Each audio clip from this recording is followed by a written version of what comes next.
There's something you need to hear, and it might shake you. That overwhelming urge inside you to help everyone, to carry their pain, to fix what's broken, to make sure everyone in the room is okay before you even think about yourself. That's not a spiritual gift. It's a wound. And Carl Jung saw it clearly. Carl Jung, one of the greatest psychologists in history, spent his life exploring the deepest layers of the human mind. And what he discovered about people we now call empaths was both heartbreaking and deeply hopeful.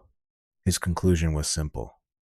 The person who feels everything, who carries everyone else's emotions, who can't say no even when they're exhausted, that person isn't gifted. That person is a child who was never allowed to have needs. And once you understand that, everything changes. So let's go back for a moment, not to the highlights of your childhood, but to the emotional atmosphere you grew up in. Was it stable? Was it safe? When you walked through the front door, did you know what kind of energy you were walking into, or did it feel unpredictable every single time? For many people who identify as empaths, the answer is no. Maybe a parent struggled with anger or depression or something they never healed from. Maybe the emotional climate in your home shifted without warning, like weather you could never predict. Maybe love felt conditional. You were valued when you were helpful, but distant when you had needs of your own. Jung had a name for what happens to a child in that kind of environment. He called it premature ego adaptation. In simple terms, a child's natural job is to develop a sense of self, to discover who they are, what they feel, what they need. That's what childhood is for. But when the environment becomes emotionally unstable, that process gets interrupted. The child can't afford to focus inward anymore because the real danger is outward. So the brain adapts, and it does something remarkable. It redirects all of that energy into reading other people.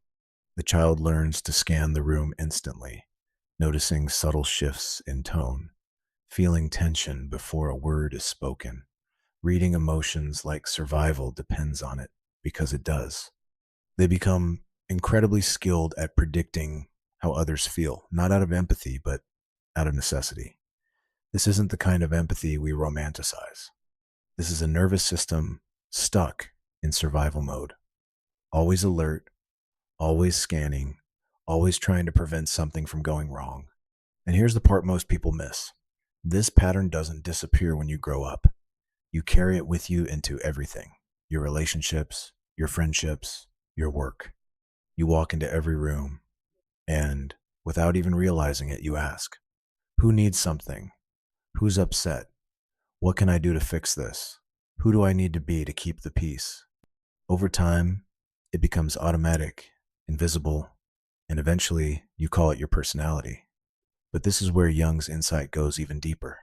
He said that every person has a shadow, not something evil, just the parts of you that had to be hidden, the emotions, the needs, the truths that weren't safe to express. So you buried them. And in doing that, you became someone the world could accept, but slowly, you lost yourself. For most people, the shadow holds things like anger, jealousy, ambition.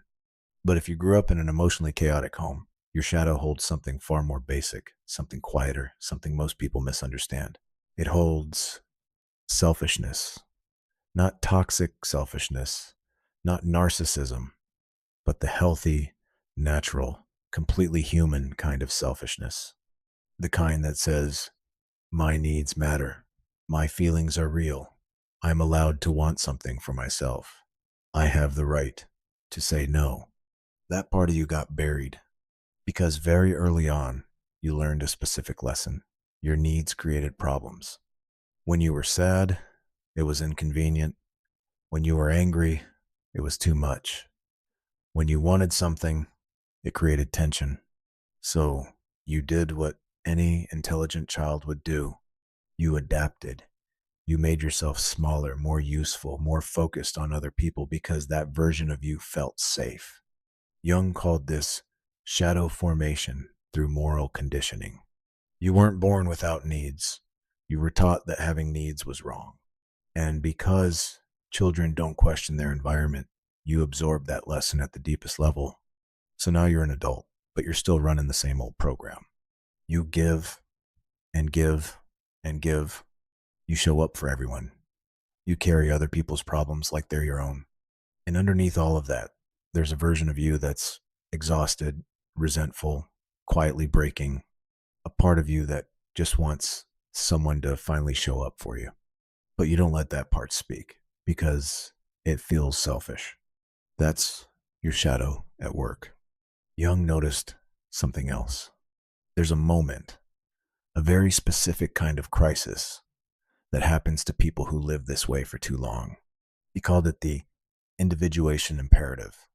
Individuation is the process of becoming who you actually are, not who your family needed you to be, not who the world shaped you into, but your real self.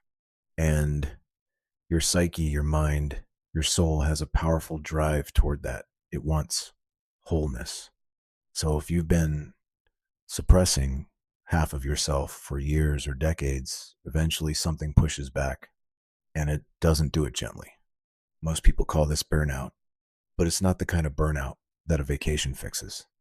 This is deeper, heavier, a kind of exhaustion that lives in your bones, a feeling that you can't pretend anymore. The things that used to motivate you, being needed, being the strong one, holding everything together, suddenly feel empty. The friend who calls you at midnight no longer feels like someone who needs you. They feel like someone draining you. The partner who depends on you doesn't feel like love anymore. They feel like weight. The job where you give everything no longer feels meaningful. It feels like a trap. And this shift terrifies people because it feels like you're becoming someone bad, cold, selfish. But Jung saw it differently. This isn't collapse. This isn't failure. This is emergence. What you're feeling right now is not a breakdown. It's your real self, the one that got buried under all that caretaking, finally pushing its way back up. Your psyche isn't collapsing, it's opening. The exhaustion is real, the resentment is real, but they're not signs that something is wrong with you. They're signals that you've been living out of alignment for so long, your mind can't sustain it anymore. And this leads to one of Jung's most powerful ideas, something I'll call sacred selfishness. When people hear that phrase, they resist it because we've been taught that caring about yourself means caring less about others, that if you put yourself first, you become selfish in the worst way. Jung rejected that completely. He said a healthy human being has a strong ego, not ego as arrogance, but ego as a grounded sense of self, a clear inner structure, a stable identity, a deep knowing of where you end and where others begin, an inner compass that tells you what you actually feel, what you actually need, and what is actually yours to carry. Without that, real relationships are impossible. What you get instead is enmeshment, where boundaries blur, where you disappear into other people's emotions and call it love. Jung was very clear. Giving from emptiness is not more noble than giving from fullness. It's just less honest.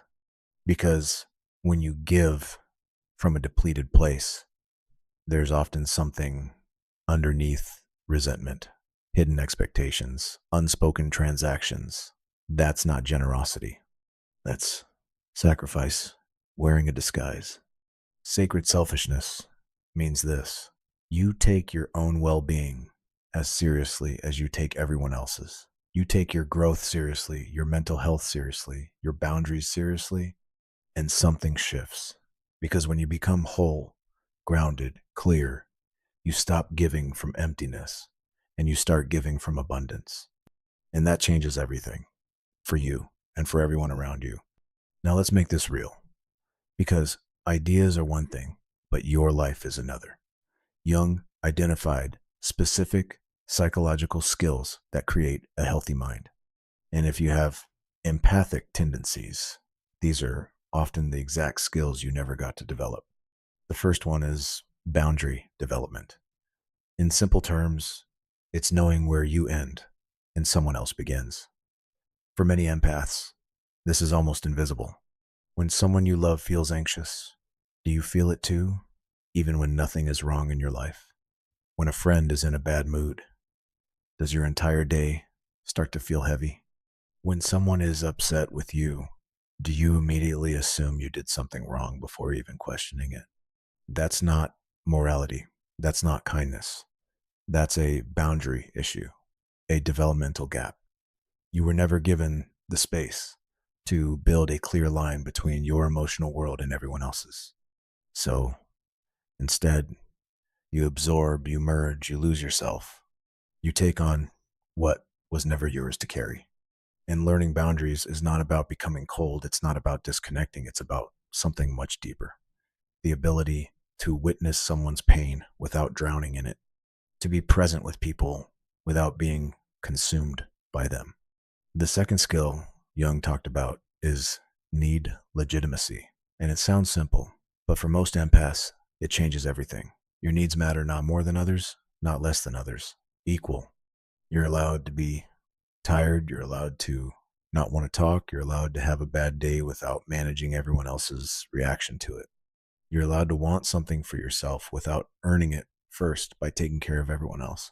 But if you've been taught directly or indirectly that your needs are too much, that your feelings are inconvenient, then even saying, "This is what I need," can feel radical. It can feel wrong. It can feel selfish, but it's not. You're not selfish. You're human. The third skill Jung described is emotional sovereignty, and this might be the most important of all. It means recognizing that you are not responsible for how other people feel. You didn't create their emotions, you can't fix their emotions, and it's not your job to prevent them from feeling discomfort. For many empaths, this is a massive shift because so much of your identity was built on emotional management, keeping the peace, smoothing things over, making sure no one is upset if you can help it. But here's what Jung understood. When you take responsibility for another adult's emotions, you're not helping them, you're limiting them.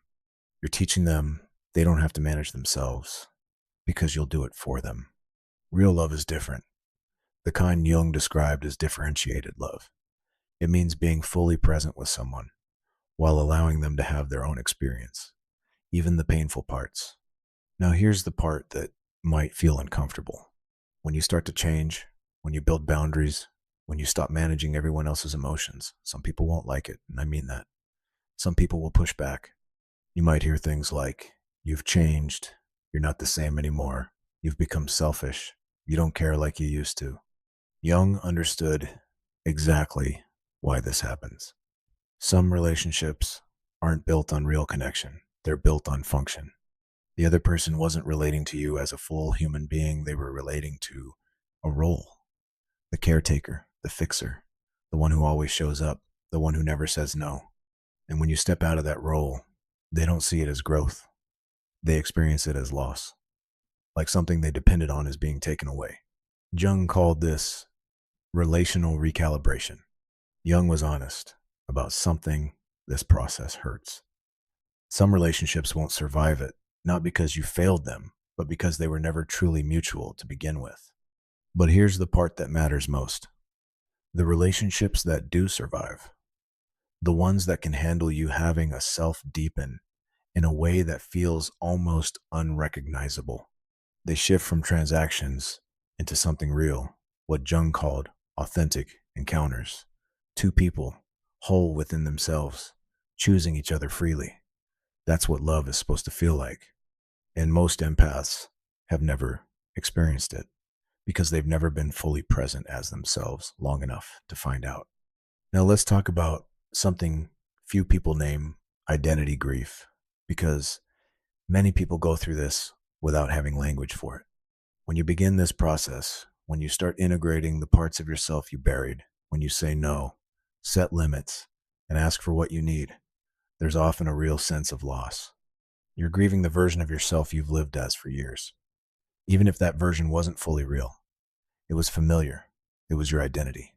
And letting it go, even for something healthier, still feels like loss.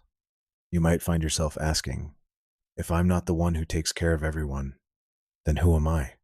If I stop being needed, will anyone still want me? If I stop being available, will I end up alone? Jung didn't dismiss this grief.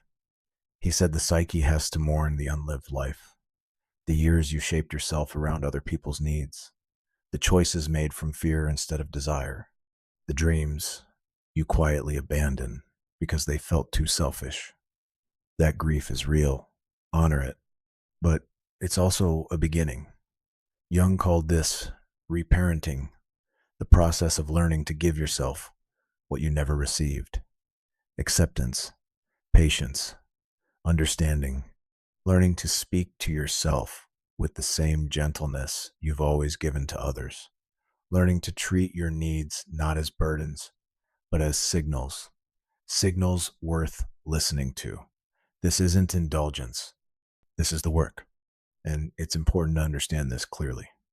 None of this means you stop caring about people. This isn't about becoming cold, distant, or building walls so strong you can't connect anymore. Jung's framework was never about choosing one over the other. It was about integration. The goal isn't to stop being empathic. The goal is to become conscious, what Jung called a conscious empath, someone who uses sensitivity as a tool, not someone controlled by it. A conscious empath can feel with others without losing themselves. They can sit with someone's pain without absorbing it, offer support without taking responsibility, and love deeply without disappearing. And here's what even Jung found surprising. When you develop this kind of awareness, you don't become less helpful, you become more effective. Because now, you're not helping from fear, obligation, or the need to be needed. You're helping from choice. And people feel that. It lands differently. It means something different. Jung called this giving from overflow, and that image is worth sitting with. When your cup is empty, everything you give comes from scarcity. There's tension in it, effort, a quiet cost. But when your cup is full, what flows out is different. It's natural. There's no resentment, no hidden weight, no part of you keeping score. That's the goal. Not emptying yourself for others, but filling yourself enough that giving becomes effortless. And this leads to one of Jung's most radical truths. At some point, if you're honest with yourself, you'll see something both uncomfortable and freeing. A lot of what you've called love was never really love. It was safety. It was managing your environment so chaos wouldn't happen again. It was keeping people happy so they wouldn't leave. It was being useful, needed, indispensable, so you could secure your place in their lives. Jung wasn't harsh about this. He didn't say it made you manipulative or fake. He said it made you human. You were doing the best you could with what you had. But once you see it clearly, everything changes. Because now you have a choice. You can keep the parts of your care that are real, the parts that come from love, but you can also let go of the parts that came from fear, the parts that kept you small, exhausted, always showing up for everyone except yourself. You don't have to earn your place anymore. You're allowed to exist just because you exist. Not because you're useful, not because you're needed, not because you're always available, but simply because you are here. Jung spent his life studying the human mind, and he kept returning to one idea. Wholeness is not about becoming someone new. It's about becoming more fully who you already are. For empaths, that means reclaiming the parts you were taught to hide, the part of you that wants things, that needs rest, that feels anger sometimes, that has dreams that belong only to you, that knows how to say no and doesn't collapse under guilt afterward. That part of you is not a threat. It's not selfish. It's the other half of who you are. And when you finally let it exist, fully, honestly, without apology, something changes. You don't become less caring. You become free. And from that freedom, real love becomes possible. Not the kind that costs you everything, but the kind that comes from having something real to give, the kind that shows up every day, not because it has to, but because it chooses to. And maybe this is Jung's final message. You were never too sensitive for this world. You were just never given permission to be yourself in it. Now you have it.